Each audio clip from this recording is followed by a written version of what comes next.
Kang Tae stretched his arms and yawned as he walked through the bright corridors of Medical Station Osiris-7. The station floated in neutral space, a massive structure where ships from 100 different worlds stopped for supplies and inspections. Tae had been here dozens of times before. It was just another routine stop. He carried a small data pad and wore his usual cargo pilot uniform, a simple gray jumpsuit with his company logo on the shoulder. His ship, the Morning Star, was docked 3 levels below, being refueled and restocked. All he needed was his medical clearance and he could leave by tomorrow. The waiting room was quiet. A few aliens sat on strange-shaped chairs designed for their different bodies. A Velron medic, Dr. Plix called his name. The doctor was a crystalline being, roughly humanoid in shape but made of what looked like living purple glass. Light moved inside him when he talked. "Mr. Kang, please come in," Dr. Plix said, his voice chiming like wind through crystal. Tae followed him into the examination room. It smelled clean, like hospitals everywhere with that sharp chemical scent. The room had equipment he didn't recognize, devices that hummed and glowed with soft blue light. "This should be quick," Dr. Plix said, gesturing to an examination platform.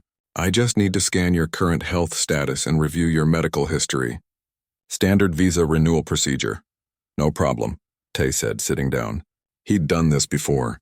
"Quick scan, sign some forms, done." Dr. Plix held up a scanner, running it over Tae's body. Numbers and graphs appeared on a screen that Tae couldn't read. The doctor nodded, making small approving sounds. Good. Your current health is excellent. Now please provide your medical identification code so I can access your records." Tae pulled out his data pad and sent the code. "There you go." Dr. Plix turned to his terminal and entered the information. Then he froze. The screen had turned bright red. Text scrolled across it in several languages. Warning symbols flashed.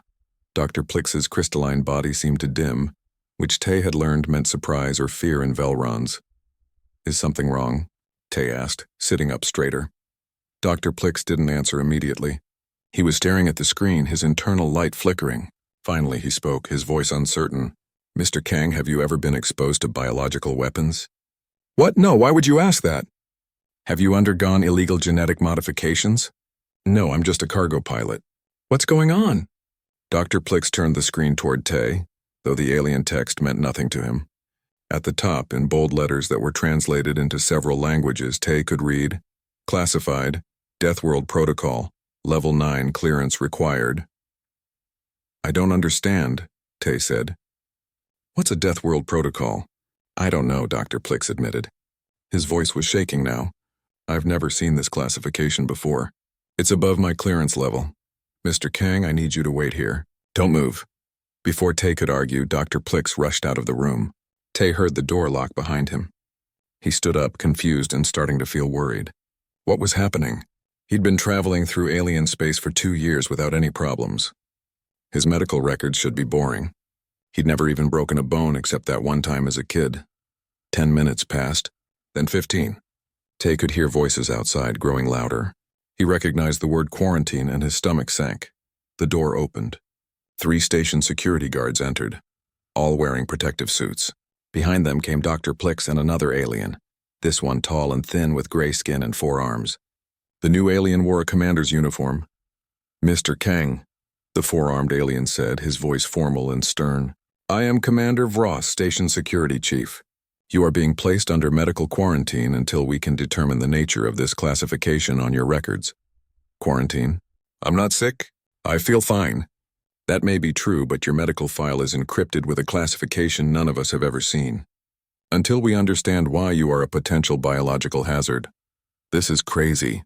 Tae stood up, but the guards moved forward, hands on their weapons. He raised his hands. Okay, but I'm telling you there's been some mistake." They moved him to a different room, this one clearly designed for isolation. Transparent walls allowed people to see in, but Tae couldn't leave. There was a bed, a small bathroom, and nothing else. Through the walls he could see medical staff gathering, all of them looking at data screens and talking in worried voices. An hour later, Dr. Plix returned with another human. Tae felt relief seeing someone from his own species. She was a woman in her 40s wearing a doctor's coat with the station medical symbol. "Mr. Kang, I'm Dr. Hana Yun, Chief Medical Officer," she said through the intercom. "I'm one of 3 humans working in this sector."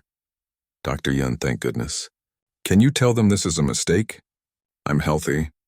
I've never had any serious illnesses. Dr. Yun's face was serious. She didn't look relieved or amused. She looked concerned. Mr. Kang, it's not a mistake. The classification on your file is real. I have the same classification on mine. Every human does, but why? What does Deathworld protocol mean?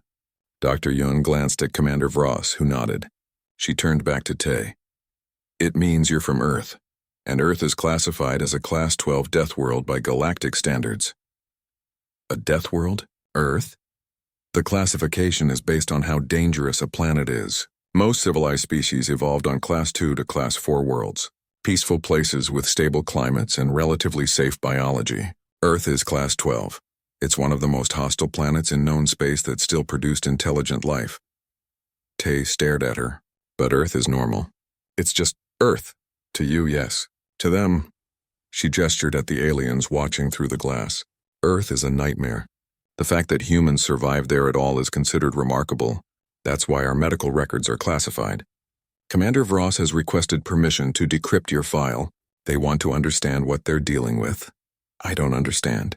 I'm just a pilot. I deliver cargo. I'm not dangerous, Dr. Yun smiled, but it was sad. You don't think you are.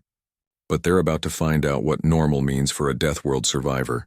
Commander Vross stepped forward. Dr. Yun, the Galactic Medical Council has granted emergency decryption clearance. We'll begin reviewing his records within the hour. Mr. Kang, I suggest you rest. This may take some time. Tay sat on the bed watching the aliens work outside his quarantine room. Through the transparent walls, he could see them preparing to open his medical file. Dr. Yun stood with them, looking tense. For the first time since leaving Earth, Tay wondered if maybe his home planet was stranger than he'd ever realized.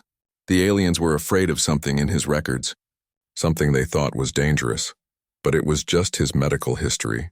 Doctor visits, vaccinations, that broken arm when he was 12. Nothing special, right? The decryption took 2 hours. Tay spent the time lying on the uncomfortable bed, staring at the ceiling. Outside his quarantine cell, more medical staff had gathered. He counted at least 15 different species, all of them focused on computer screens that he couldn't see. Dr. Hana Yun stayed the whole time, standing with her arms crossed, watching the process. She occasionally spoke to the other doctors, but mostly she just waited. Her expression never changed from that same serious, concerned look. Finally, Commander Vross approached the transparent wall. Behind him, Tay could see that the red warning on the screens had turned to amber. The decryption had worked. Mr. Kang, we've accessed the first level of your medical records, the commander said. His forearms were folded across his chest in what Tay had learned was a sign of official business. I must tell you, we expected to find evidence of biological weapons exposure or genetic experimentation. What we found is confusing. Confusing how? Dr. Plix floated forward, his crystalline body pulsing with agitated light. Your records show routine medical care. Childhood vaccinations, minor injuries, dental work, but each entry has extensive footnotes explaining Earth conditions. Mr. Kang, is it true that you were vaccinated against 17 different diseases as a child? Yeah, that's normal. Every kid gets vaccinated. It's the law in most countries. The aliens exchanged looks. Dr. Plix's light dimmed again. Mr. Kang, these diseases, we've reviewed them. Each one would be classified as a plague-level threat on my homeworld. The mortality rate for Velrons exposed to what you call measles would be 98%. You were injected with weakened versions of these diseases deliberately?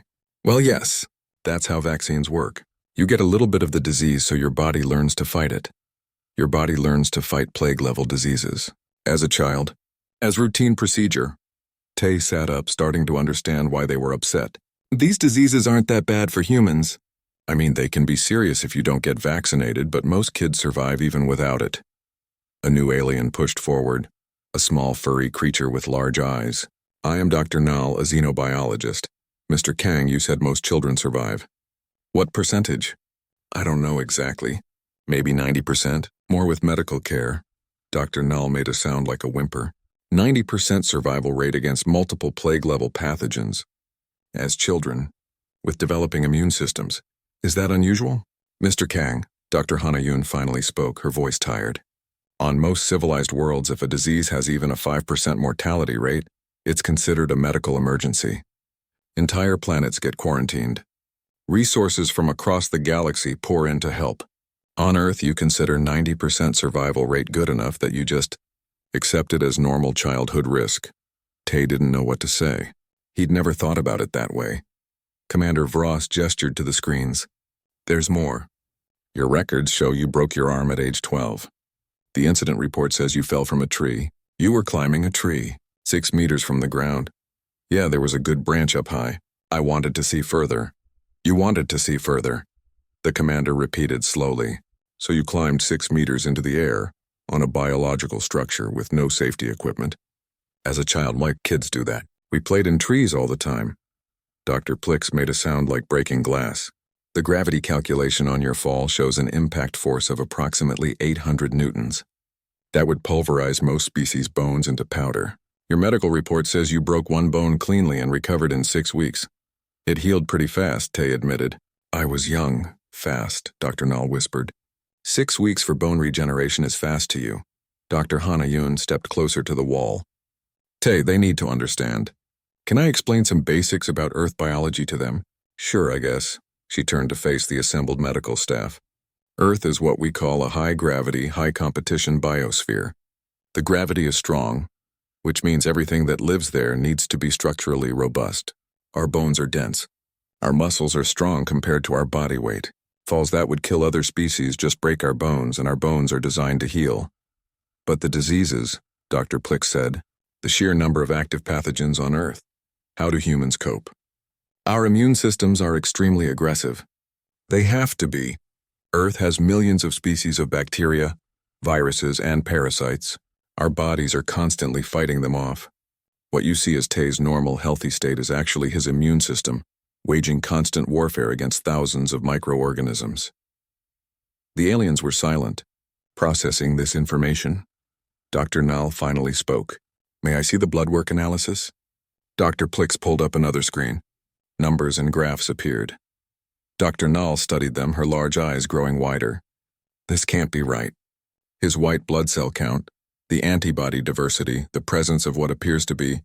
This reading shows active immune response to multiple threats simultaneously. I'm fighting off something right now? Tay asked, alarmed. You're always fighting off multiple things, Dr. Yun explained. You just don't notice because your body handles it automatically. The air here on the station, the water you drink, the food you eat, they all contain microbes that your body identifies and neutralizes. Constantly. Every second of every day. That's normal? For humans, yes. Commander Vross looked disturbed, which was hard to read on his alien face, but his forearms were now wrapped around himself protectively. What about this entry? 3 years ago, food poisoning. The bacterial analysis shows it was salmonella. Do you know what salmonella is used for in the wider galaxy, Mr. Kang? Food poisoning bacteria? Chemical weapons. The toxin it produces is classified as a military-grade poison in 17 systems. You ingested this from street food, according to your report, and you recovered in 48 hours with nothing but water and rest. Tay remembered that night. He'd eaten some bad noodles from a cart near the spaceport. It had been unpleasant, but not serious. Yeah, food poisoning happens sometimes. You just wait it out. Wait it out, the commander repeated. You wait out chemical weapon poisoning. Dr. Nall was still studying the blood work. I need to understand this better. Mr. Kang, do you exercise regularly? I try to. Running, some weights. Nothing special. The muscle density readings suggest you can lift approximately 40% of your body weight over your head without mechanical assistance. That's not much. Most humans can do that. Most Quarrens can lift approximately 12% of our body weight, and we're considered a moderately strong species. The room fell quiet again. Tay watched the aliens looking at his medical records like they were studying something dangerous and incomprehensible. These were routine doctor visits. Boring paperwork. Nothing special had ever happened to him medically, except that one broken arm, and that had been his own fault for climbing too high. Dr. Hanayun caught his eye. She looked sympathetic. She'd been through this before, he realized. When she first left Earth, the aliens must have reacted the same way to her records. There's another file, Dr. Plix said quietly. It's still encrypted. Level 10 clearance required. It's labeled Psychological Evaluation, Deathworld Stress Response. Commander Vross turned sharply. Psychological evaluation? What would that contain? Dr. Yoon's expression became more serious. The mental and emotional baselines for humans. How we process stress, pain, threat assessment, things like that. I need to see it. This human is on my station. I need to know if he represents a psychological threat as well as a biological one. I'm not a threat, Tay protested. I deliver cargo. I've never hurt anyone. You survived a death world, Mr. Kang. Your body treats plague-level diseases as routine childhood illnesses. Your bones regrow after impacts that would be fatal to others. Your immune system operates at combat levels constantly. Now I need to know what kind of mind pilots that body. Commander, Dr. Yoon said carefully. The psychological profile isn't going to make this better. Request the clearance anyway. I want that file decrypted. Dr. Yoon looked at Tay through the transparent wall. Her expression said she was sorry. Sorry for what he was about to experience. Sorry that his normal life was being examined like something dangerous and strange. Tay lay back on the bed, trying to process everything. His childhood vaccinations were apparently biological warfare training. His healed broken arm was evidence of terrifying regeneration abilities. His healthy body was constantly fighting battles he didn't even notice. What would the psychological evaluation show? What did his mind look like to aliens who thought Earth was a nightmare? He was about to find out. They were hurt, possibly dying. The adrenaline response that the aliens had been discutile didn't think. He just moved. The quarantine door was designed to be secure but not indestructible. It was meant to keep sick people contained, not to stop someone determined to break out. Tay slammed his shoulder into it once, twice. The frame cracked. On the third impact, the locking mechanism broke and the door flew open. Alarms screamed louder. Security guards rushed toward him, but Tay was already running. He'd spent 2 years on various stations learning their layouts. Docking Bay 12 was 3 levels down and 2 sections over. He could get there in under 5 minutes if he took the maintenance corridors. Stop him, Commander Vross shouted, but Tay was already gone. He ran through corridors at full speed, his footsteps echoing off metal walls. Behind him he heard guards trying to follow, but they weren't built for pursuit. Most of them were from peaceful worlds where running wasn't necessary. Tay's persistence hunter body pulled away from them easily. He found a maintenance ladder and climbed down, not bothering with the slow lift. His hands gripped the metal rungs, ignoring the sharp edges that cut his palms. Small cuts. Pain level 2. Barely noticeable. 3 levels down. He kicked open a maintenance hatch and emerged into the main corridor leading to the docking bays. More alarms. Emergency lights flashing. Station personnel were evacuating the area, moving away from the accident site. Tay pushed through them, going the opposite direction. Someone tried to stop him, but he was stronger than they expected. He wasn't trying to hurt anyone. He just needed to get to his crew. Docking Bay 12 was a disaster. A loading crane had collapsed, bringing down part of the bay's structural framework with it. Metal beams lay twisted across the dock. Debris covered the floor. And somewhere under all that wreckage were his crewmates. Emergency response teams were setting up equipment, but they were moving slowly, carefully. They were assessing the risk, planning their approach. Standard procedure. Safe procedure. Tay didn't care about safe procedure. Yo, Bora, he shouted into the wreckage. Can you hear me? A weak voice responded from somewhere under the debris. Tay, help us, please. It was Bora, his Quarren navigator. Her voice was strained with pain. Tay scanned the wreckage, his threat assessment system automatically mapping the unstable areas, finding the path of least resistance. He could see where they were trapped, approximately 6 meters into the collapsed structure. The emergency coordinator, a Thalen in protective gear, grabbed Tay's arm. Civilian, you need to evacuate. This area is unstable. We're bringing in specialized equipment. My crew is under there. I'm getting them out. You can't go in there. It's too dangerous. Wait for the equipment. How long will that take? 20 minutes to bring it from the other side of the station. Then setup time, maybe another 30 minutes. They might not have 50 minutes. Tay pulled free from the coordinator's grip and started toward the wreckage. Stop. That's an order. But Tay was already climbing into the debris field. Metal groaned under his weight. Sharp edges caught his clothes, tearing fabric and skin. He felt warm blood on his arms, his legs. Small cuts. Painful but not incapacitating. He kept moving. The wreckage was a three-dimensional puzzle of twisted metal and broken equipment. Tay squeezed through gaps that looked too small, his human flexibility allowing him to contort his body in ways the emergency teams hadn't considered. When metal blocked his path, he grabbed it and pulled, using his muscle density to bend beams aside. Behind him, he could hear the emergency coordinator calling for security, for anyone to stop the crazy human. But Tay's adrenaline was fully active now. Everything seemed clear, focused. He could see the path forward, calculate the risks, and keep moving. A support beam shifted above him. Tay threw himself flat as it swung past, missing his head by centimeters. Dust and debris rained down. The whole structure groaned. The coordinator was screaming at him to get out before it all collapsed. Tay kept crawling forward. "Bora? Hyo? Keep talking so I can find you." "Here." Bora's voice was closer now. "We're trapped under a beam. Can't move."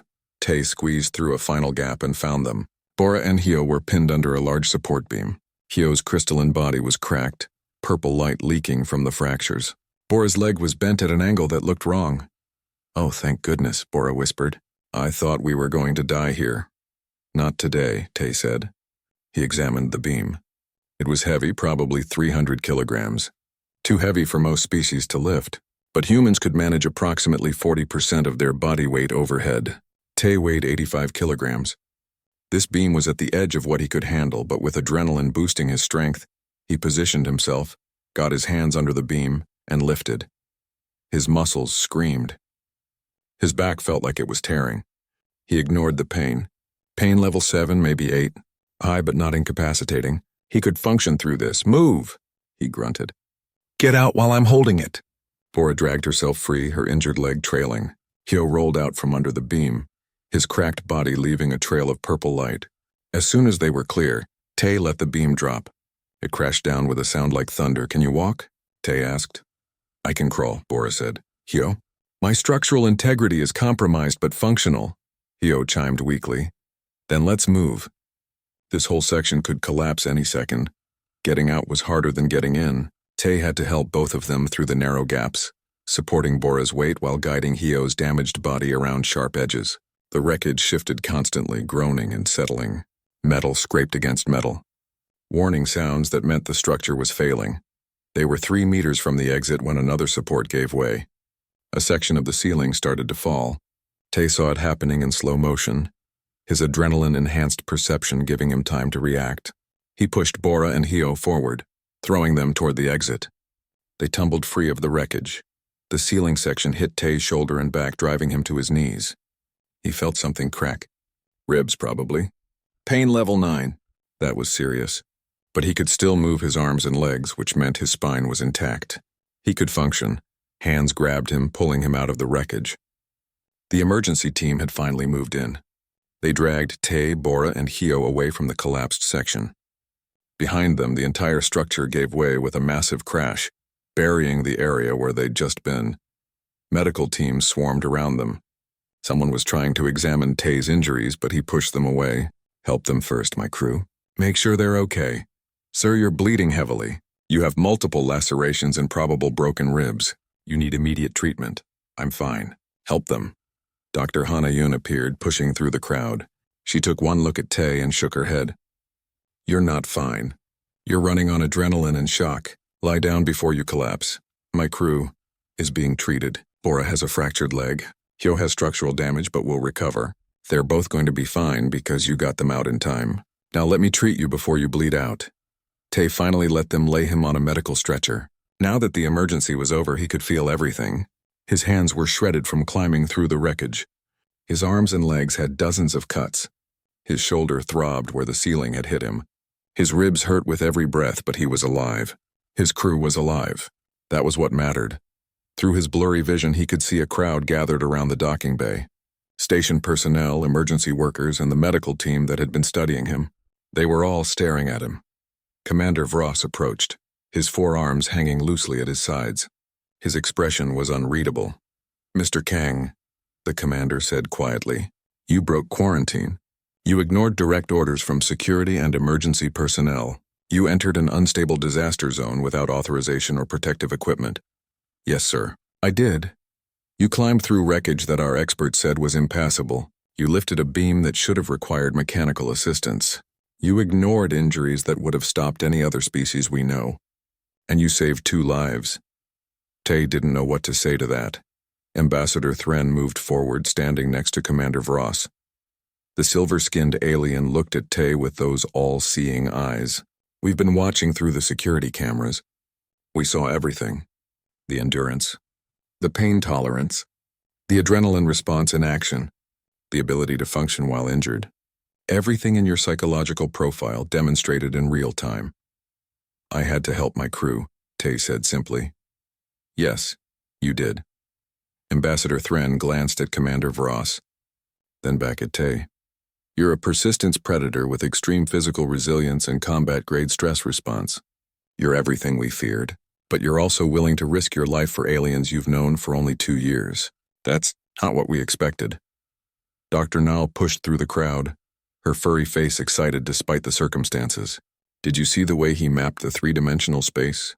The threat assessment was instantaneous, and the strength-to-weight ratio in action was remarkable. This is Deathworld adaptation at its finest. He's also bleeding from approximately 40 lacerations and has at least 2 broken ribs, Dr. Hana-Yun said dryly. Can we focus on treatment before analysis? Right. Yes, of course. Dr. Nal stepped back. Dr. Plix approached cautiously, his crystalline body dim. The decryption of the psychological file took longer. Tay spent another 3 hours in quarantine, eating bland station food that one of the guards brought him. Dr. Hana-Yun stayed outside his cell the entire time, occasionally answering questions from the other medical staff. More officials had arrived. Tay recognized the formal robes of a Galactic Council observer. This was becoming serious. They weren't just worried about his medical history anymore. They were treating him like a potential threat to station security. When the psychological file finally opened, Commander Vross called for all non-essential personnel to leave. Only the core medical team and the Council observer remained. The observer was an elderly alien called Ambassador Thren, with smooth silver skin and eyes that seemed to see everything. Mr. Kang, Ambassador Thren said, his voice deep and resonant. I've been authorized by the Galactic Council to review your complete file and determine whether human travel restrictions need to be implemented. What we're about to discuss will help me make that determination. Travel restrictions? You're going to ban humans from traveling? That depends on what we learn.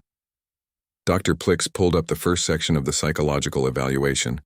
This file contains what's called Earth Psychological Baseline Standards. It's a comparison guide for medical professionals treating humans.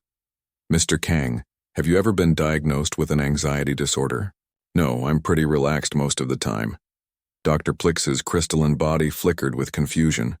Your baseline cortisol levels and stress hormone readings show what we would classify as moderate to severe anxiety disorder in most species. You consider this relaxed? I mean, I worry about normal stuff. Meeting deadlines, paying bills, whether my ship needs repairs. Everyone worries about that kind of thing. The level of worry you consider normal would require medication for most galactic citizens, Dr. Nal said quietly. She was reading through another section. It says here that humans evolved under constant threat. Predators, disease, environmental hazards, rival human groups. Your species developed high baseline stress levels as a survival mechanism. So humans are just naturally more stressed. You're naturally prepared for danger at all times, Dr. Hana-Yun corrected. Your brain is always scanning for threats even when you feel calm. It's why humans startle easily but also recover quickly. Your threat assessment system runs constantly in the background. Ambassador Thren leaned forward. What about pain tolerance? There's an entire section devoted to it. Dr. Plix pulled up the data. He was quiet for a long moment reading. When he spoke, his voice was unsteady.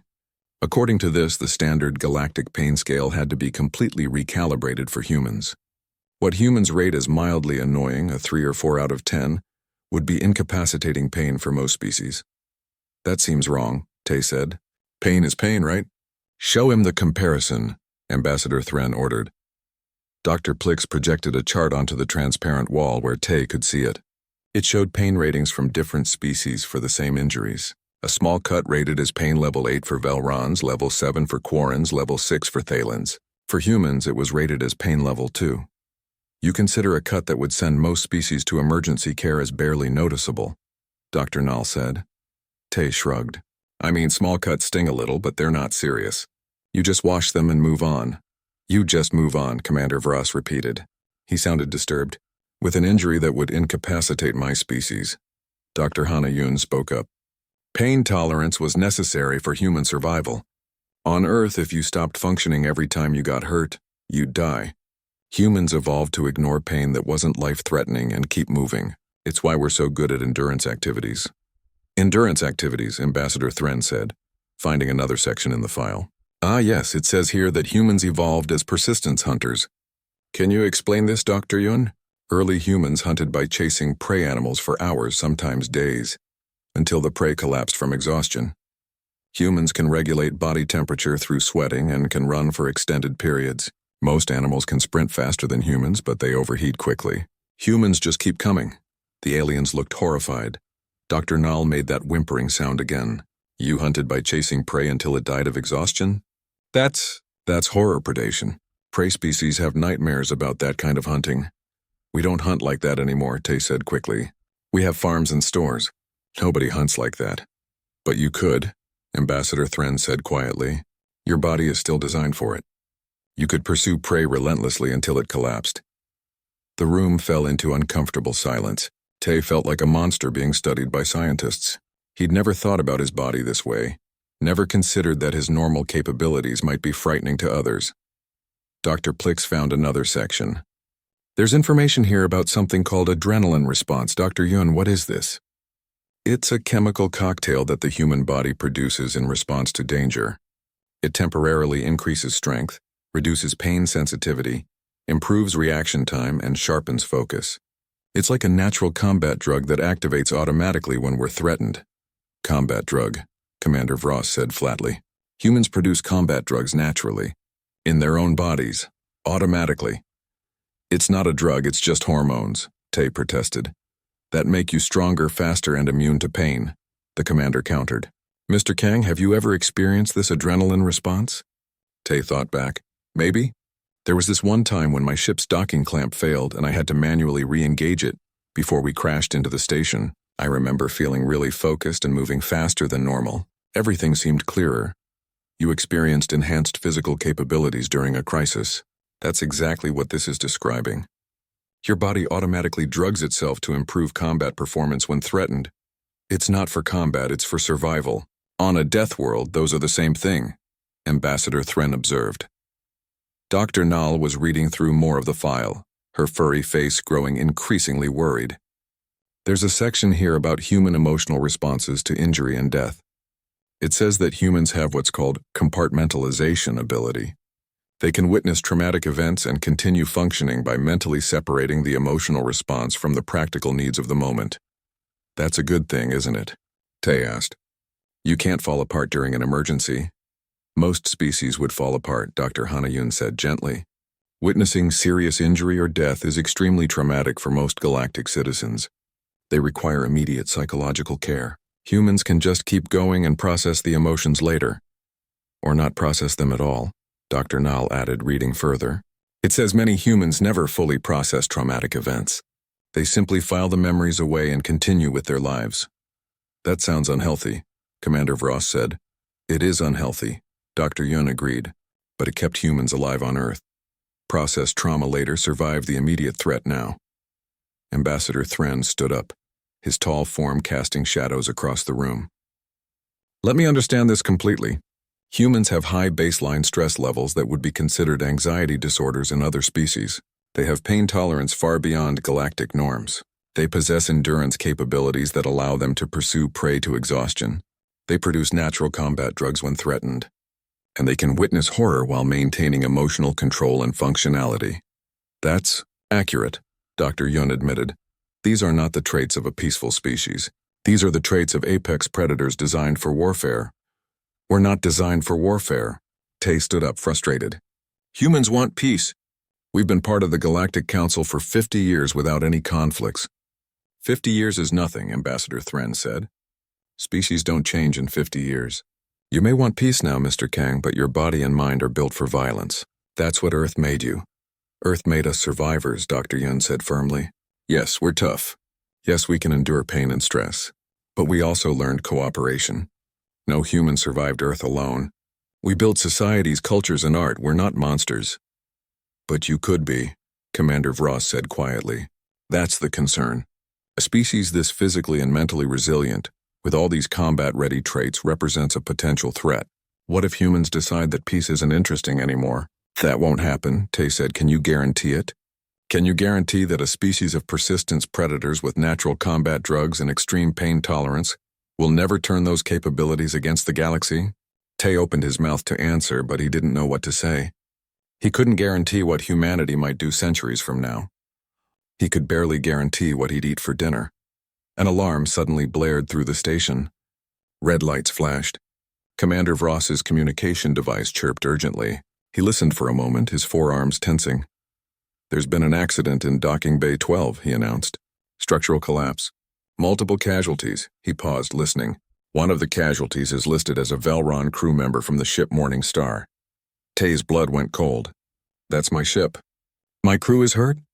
You're to remain in quarantine, Mr. Kang. We're not finished with the evaluation. But Tay wasn't listening anymore. His crew was in danger. Hyo and Bora, his Velron and Quarren crewmates who'd been with him for 2 years. Tay woke up in a medical bed. Not the quarantine cell this time, but a regular recovery room with soft lighting and comfortable sheets. His entire body ached. His hands were wrapped in clean bandages. His ribs were secured with some kind of medical wrap that felt tight but supportive.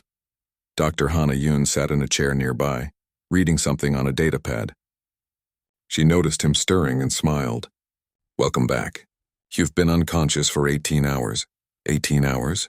Tay tried to sit up and immediately regretted it. His ribs protested sharply. Easy. You have 2 cracked ribs, 47 lacerations of various severity, severe bruising across your back and shoulders, and mild shock from blood loss. You need to rest. My crew? Bora is recovering. Her leg was surgically repaired and she'll be walking in a few weeks. Hyo's structural damage was more serious, but Velron crystalline bodies can regenerate. He'll make a full recovery in about 2 months. Tay relaxed back against the pillows. They're okay. That's good.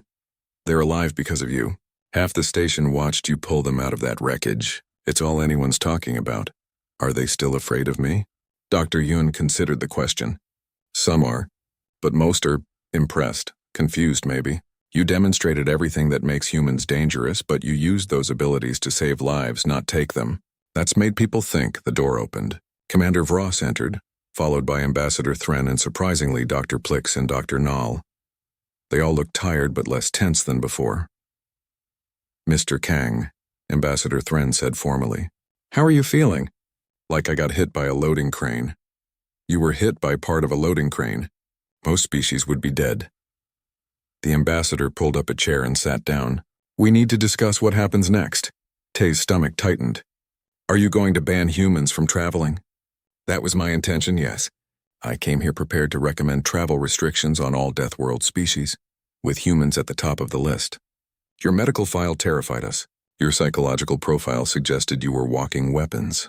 And then we watched you break through a quarantine door, outrun security, and climb through a disaster zone that our experts said was impassable. But I was helping people. Yes. That's the problem with my recommendation. Or rather, that's why my recommendation is changing. Ambassador Thren leaned forward. The Galactic Council has been in session for the past 12 hours, reviewing everything that happened. We've been debating human nature, Deathworld evolution, and what your species represents. What do we represent? That's complicated, Dr. Yoon. Perhaps you can explain better than I can. Dr. Hana Yoon set down her datapad. Tay, when I first joined the Galactic Medical Corps, my colleagues were afraid of me. They'd seen my medical files. They knew I was from Earth. They treated me like I was dangerous. It took years for them to understand that humans aren't violent by nature. We're adaptive.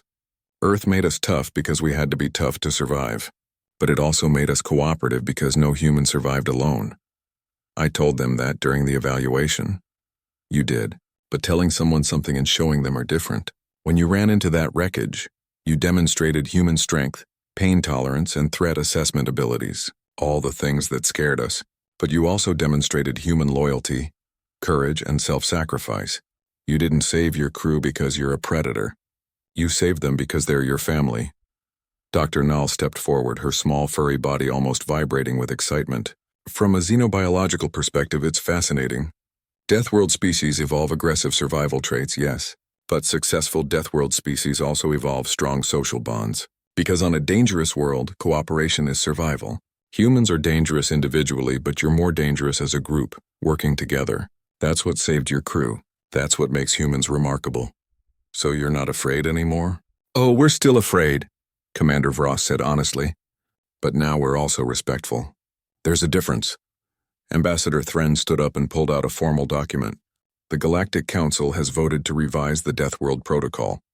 Your medical files will remain classified, but the classification level is being lowered. More importantly, we're implementing a new designation for humanity. What designation? Deathworld origin species cleared for standard travel. You're no longer classified as a potential threat. You're classified as an adaptive species with special medical considerations. What does that mean practically? Dr. Plick spoke up, his crystalline voice warmer than before. It means doctors like me need better training to treat humans. It means we need to understand that your baseline normal is different from ours. It means we stop seeing you as dangerous and start seeing you as different. We're also implementing a cultural exchange program, Ambassador Thren continued. Too many species don't understand humans. That lack of understanding creates fear. We want doctors, security personnel, and diplomats to learn about Earth, about human evolution, about why you are the way you are. Will it work? I don't know, the ambassador admitted. But watching you save Hio and Bora made me realize something. Yes, humans are persistence predators. Yes, you have extreme pain tolerance and combat-ready stress responses. Yes, you're from one of the most dangerous planets in known space. But you're also capable of remarkable compassion. You risked your life for crew members who aren't even your species. That's not predator behavior. That's family behavior, Dr. Hanayun smiled. The galaxy has been peaceful for a long time. Most species evolved on safe worlds and built comfortable civilizations. They've forgotten what it's like to struggle, to survive, to push through pain and fear. Humans remember, Earth never let us forget. And maybe that's what the galaxy needs. Not conquerors or warriors, but survivors who refuse to give up. Tay felt overwhelmed. A week ago, he was just a cargo pilot doing routine runs. Now he was somehow representing all of humanity in a galactic debate about Deathworld species and survival traits. I'm nobody special, he said quietly. I just did what anyone would do. That's the point, Commander Vross said. You think what you did was normal. And maybe for humans it is normal, but for the rest of us it was extraordinary. That gap, that difference in perspective is what we need to bridge. Dr. Nall pulled up a chair, unable to contain her excitement. I've been authorized to write the first comprehensive xenobiology textbook on human capabilities. I want to interview you if you're willing. I want to document not just what humans can do, but why you do it. The galaxy needs to understand. I guess that would be okay. Excellent. We'll start with your childhood. I have so many questions about tree climbing and broken bones and plague-level vaccinations. Dr. Plix made a sound like chiming bells, which Tay had learned was Velron laughter. My cousin Hio wants to thank you personally when he's recovered enough. He's been telling everyone about the human who bent metal and lifted impossible weights to save him. I just lifted a beam. A 300-kilogram beam, while running on adrenaline and ignoring multiple injuries. I've done the calculations. It should have been physically impossible. But it wasn't impossible. I did it. Exactly, Ambassador Thren said. That's what humans do. The impossible. And I think the galaxy is going to need that skill in the years to come. Over the next few days, Tai recovered in the medical bay. His sister Nari arrived on an emergency shuttle, having been contacted by station authorities. She examined him with the calm efficiency of a trauma surgeon, pronounced him typically reckless, and stayed for 3 days to make sure he was actually healing. The station personnel gradually relaxed around him. Some were still nervous, but most were curious. They asked questions about Earth, about human capabilities, about what it was like growing up on a death world. Tay answered as best he could, though he still didn't think his childhood was particularly interesting. Bora and Hio visited him when they were mobile enough. They brought gifts and gratitude and promises that they wanted to keep working together. You're the best captain we've ever had, Bora said. Even if you are a crazy Deathworld human.